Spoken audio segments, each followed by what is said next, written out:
Wish I could change this sky with a click of a mouse.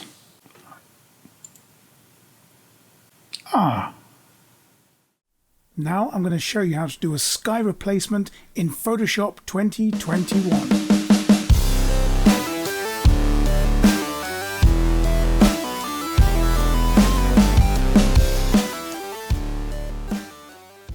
Sky replacement is a new feature to Adobe Photoshop 2021, and it couldn't be easier to use. Let me show you. Simply load up the image that you want to change, and then click on the Edit menu and go down to Sky Replacement. This will bring up the Sky Replacement dialog box.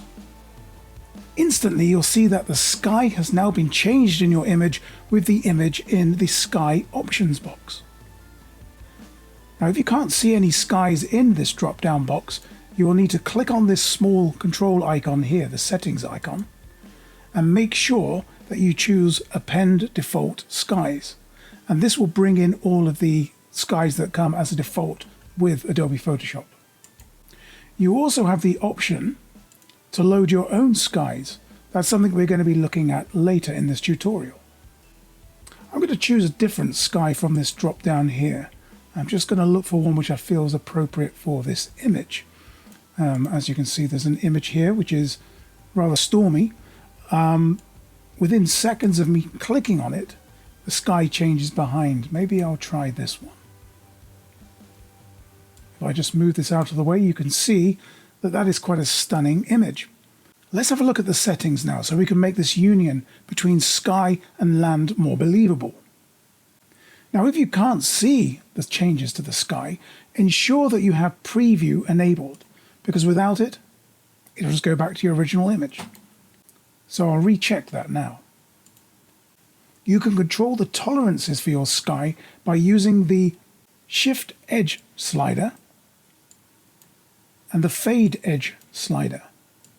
Shift Edge will lower or raise the horizon line, whereas Fade Edge will soften it so you can blend it better into your scene. We also have sky adjustments. The brightness will control the general brightness of the sky, whereas the temperature, the warmth or the coolness of elements such as the clouds. We also have the scale controller, so if you wish to zoom in to your clouds, you can do so like that. Obviously be careful that you don't zoom out too far so that you end up showing edges of the canvas. We also have flip, where you can flip the sky horizontally should your composition just need that additional tweak. Moving down to foreground adjustments, we can see that there is a lighting mode. For most instances, I think multiply is going to suit most people. Lighting adjustments allow you to lighten or darken what we'd think would be the foreground, but in reality it's actually the horizon line. So don't be misled by that section title. There is also the color adjustment. Again, we can opt for a much cooler effect and a warmer effect by using the slider.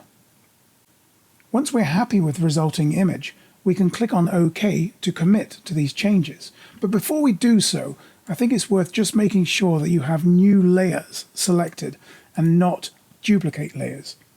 The reason for this is because if new layers are selected, you'll later be able to change some of these settings using the layer stack. I'm going to click on OK. Now let's take a quick look at the layer stack. If you haven't got the layer palette loaded, go to Window and choose Layers from the drop-down list. As you can see, we now have a whole cluster or group of layers which have been applied to our image. And we can see if we switch off that group and switch it back on again, you can see that it relates to the sky. Now within that group, we have various lighting and color adjustments. The same lighting and color adjustments we made whilst using the sky replacement feature. We also have the sky and the foreground lighting. So we have plenty of scope for actually switching these off individually to see what each one of them actually does. And it could be that one of these effects is a little too much. So we can actually adjust them afterward by double clicking on, say for instance, the adjustment layer icon for that particular thing, which gives us in this case the brightness and the contrast, and we can then later tweak it.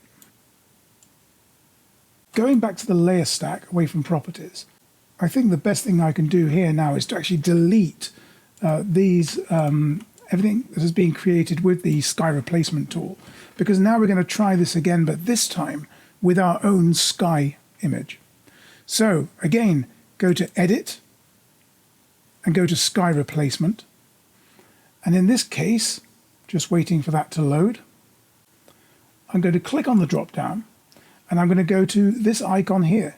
It looks like a small square with a plus in it. That's the Create New Sky. So if I click on that and then I navigate to wherever my sky image is saved, and I click on that and click on Open or double click, and then give my sky a name.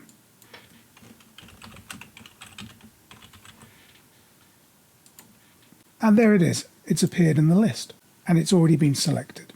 As you can see, that effect is a little over the top. And if you click elsewhere, that will close the list down. The image is now selected. So I can play around with these settings to get this to look like a part of the scene.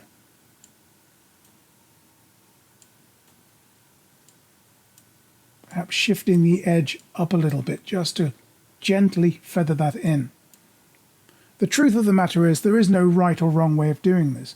You've just got to play around with the settings until it looks as you want it.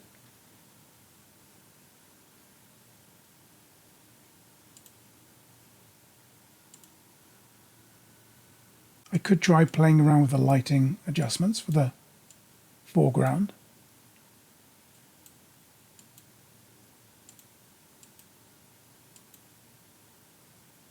And once I'm absolutely happy with that, I think there's one thing that I want to do before we move on, and that is just go back to the sky drop down, and you'll notice that there is like a folder icon here. This is a group icon. So if I just click on that and I call this something like My Skies and click on OK, moving forward I can actually click and drag and drop any skies that I upload to this sky replacement feature. I could drop them into that folder so that I can better organize my skies.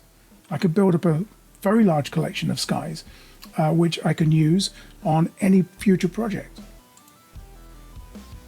Just clicking out to close that down. Okay, I'm happy with those results. I'm going to click on OK, and there you can see at the click of a mouse I've transformed a sky which looked a little like this to something like this. Well, I hope you've enjoyed this tutorial. If you have, please do click on the like and the subscribe and hit the notification bell if you want to hear about new tutorials as they arise. Thank you for joining me. Suppose I'll see you on the next one. Bye-bye.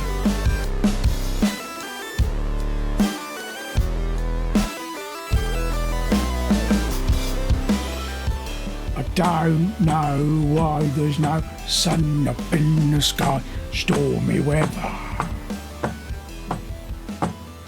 It's late.